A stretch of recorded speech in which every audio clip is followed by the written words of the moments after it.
Don't treat me like a criminal, because I am innocent.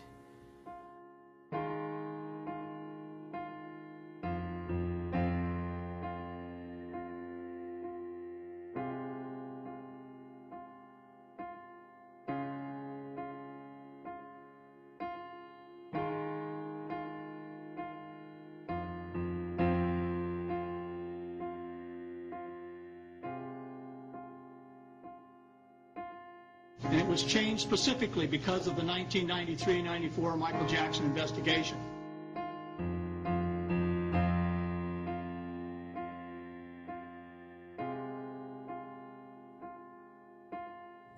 Additionally, an arrest warrant for Mr. Jackson has been issued on multiple counts of child molestation. At this point in time, Mr. Jackson's been given an opportunity to surrender himself to the custody of the Santa Barbara Sheriff's Department within a specified period of time. If Michael Jackson's watching this right now, what's your message to him? Get over here and get checked in.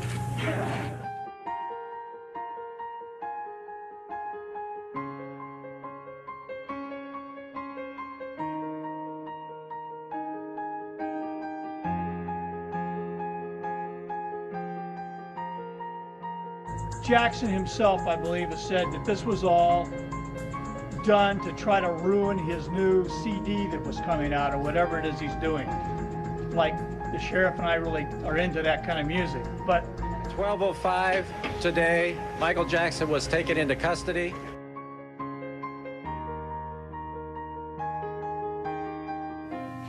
The bail amount on the warrant has been set at $3 million.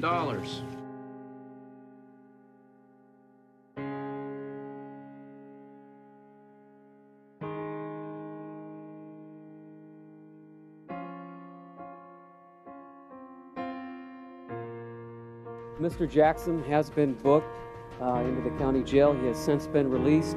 He has posted the bail, and he has been given an arraignment date.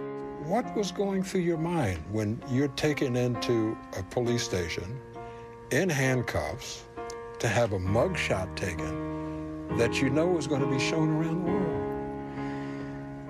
They did it to try and belittle me, to try to take away my pride. But I went through the whole system with them, and at the end, I wanted the public to know that I was okay, even though I was hurting.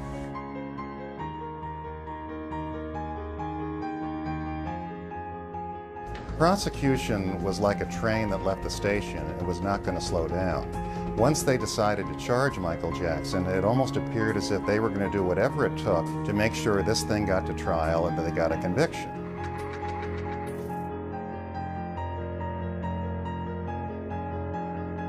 The felony complaint involves 9 counts.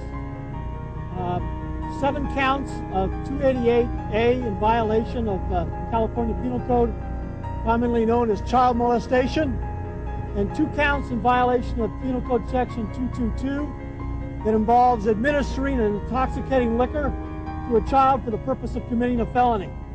Those are the 9 counts. In addition to that, there are several special allegations that have been alleged, some of which all of which the jury will have before them.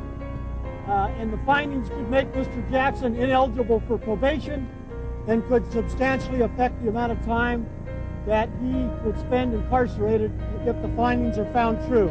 I can tell you right now, categorically, that based upon this complaint that has been filed, that Michael Jackson is unequivocally and absolutely innocent of these charges. Michael Jackson is here, ensconced, ready to fight. He is strong, he is defiant, as well he should be, because he knows, and I know, that these charges are completely and wholly unfounded. He's not running, he's not hiding. He came back immediately when informed about these charges, that these charges not only are categorically untrue, but they're driven by 2 things, money and revenge. And we will prove that. Thank you very much.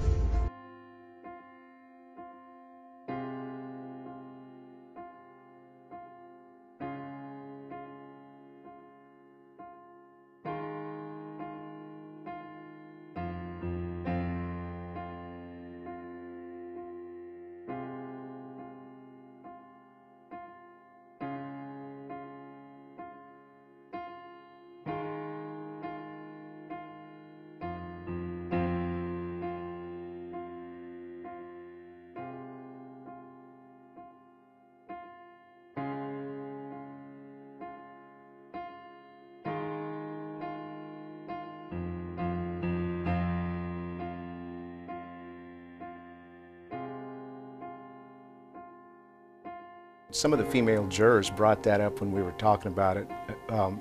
They said, now, as a female, if somebody pinched me on my breast, I don't think I'd remember that he pinched me 25 times, maybe 30 times, maybe 6 times. What's the difference? You know, if somebody was doing this to you, you wouldn't remember that. Your thoughts would be maybe to get out of there, get away from there. Well, there's no question that 2 young boys lied under oath to support their mother's claim that she'd been sexually abused by JCPenney guards.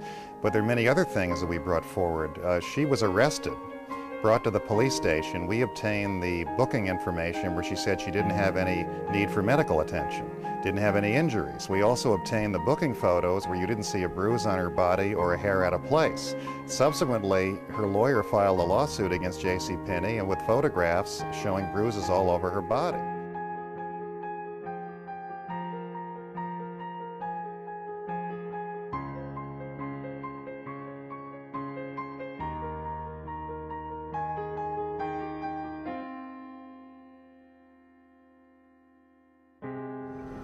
Even after the first day, you knew that these people were only after money, and this was the biggest hoax in the world that they were trying to pull.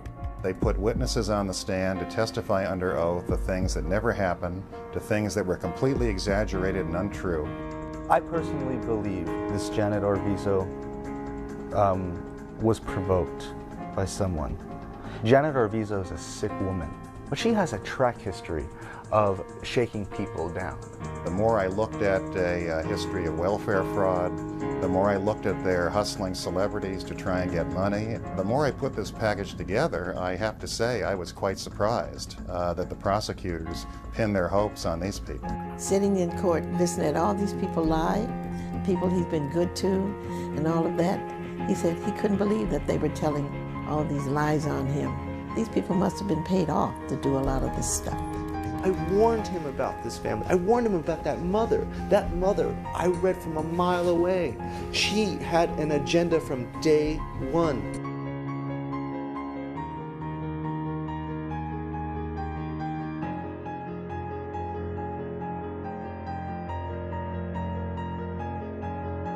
Actually, that tape became very important. Most of us felt the same way, that we were looking for his demeanor.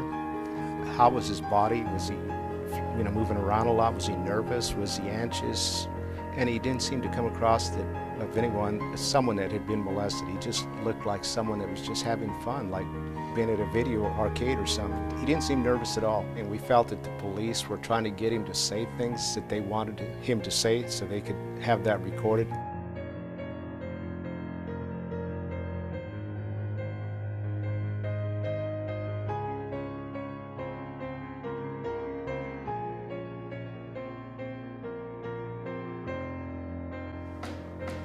Wait, you know how Bashir, you know how Bashir zoomed in on him holding hands? Do that, the same thing. It's because, you know. Because that's what a mother does with a son, or a father does with a son, you know? And they try to make it out to be something wrong and dirty. Put your back straight. The Hannibal. Okay. How did that make you feel? Oh, we're on camera? Yeah. Oh. We are? Oh, God! This is the outtakes of the outtakes. After viewing it several times, we felt this isn't scripted. Well, you know, the jury saw that tape, I believe, 5 times. So they had ample ability to decide whether she looked like she was being coerced and whether everything she said was memorized or scripted.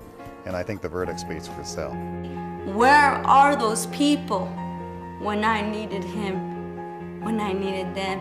And now, Michael is there for us, there for all 3 of them. There was a so-called rebuttal video that was played, the video that the Arvizo family made after the allegations had surfaced, in which they claimed that Michael was, had been a father figure to this family. And they were really adamant about it on this video. And this video existed. And you would have thought that just the fact that this video existed would have been enough for the district attorney to not want to prosecute this case, because eventually we would have to see this video. And all of us would then have to look at this and think, what the heck is going on here? Which is exactly what happened.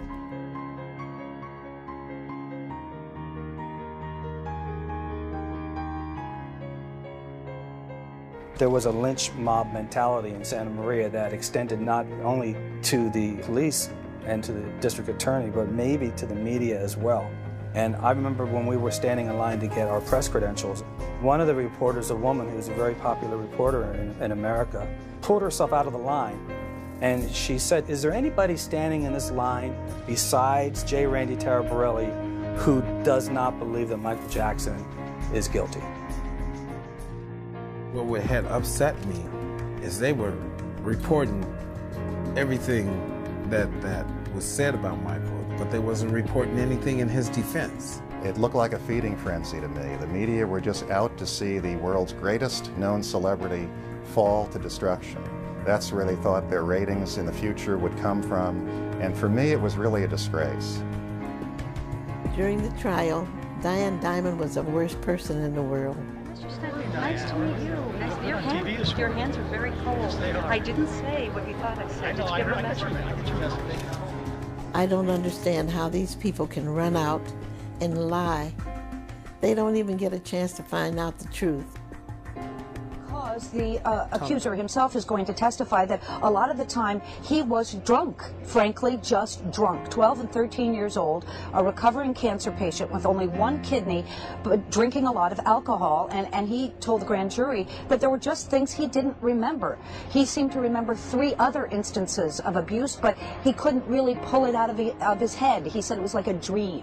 Tom Mesereau would get there and show it, clean it up and show that this is not true. This is really how it went. But they wouldn't report that.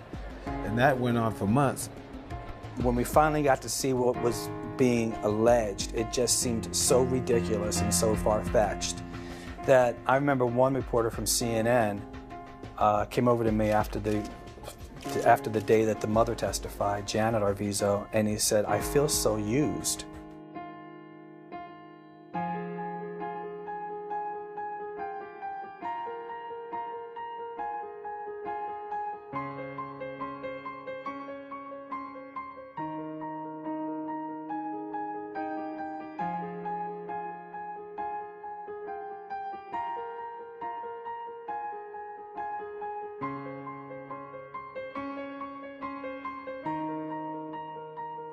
Give the public the impression that Michael Jackson was guilty in 2005 when in fact a jury of 12 people found the man to be completely innocent.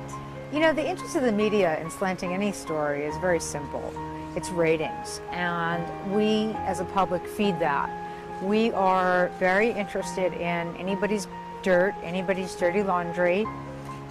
If there are allegations to be made, it doesn't matter if they're true or not, they'll be thrown out there by the media, and it can ruin a person's career. So this is something that's become prevalent. It's a huge problem in our society.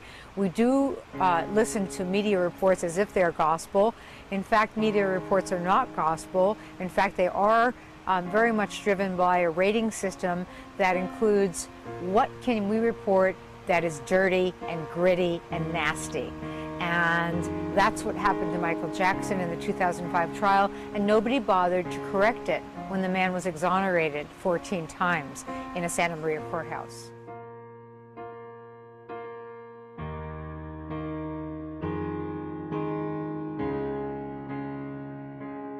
I will say that I am particularly upset by the handling of this mass matter by the incredible, terrible mass media. At every opportunity, the media has dissected and manipulated these allegations to reach their own conclusions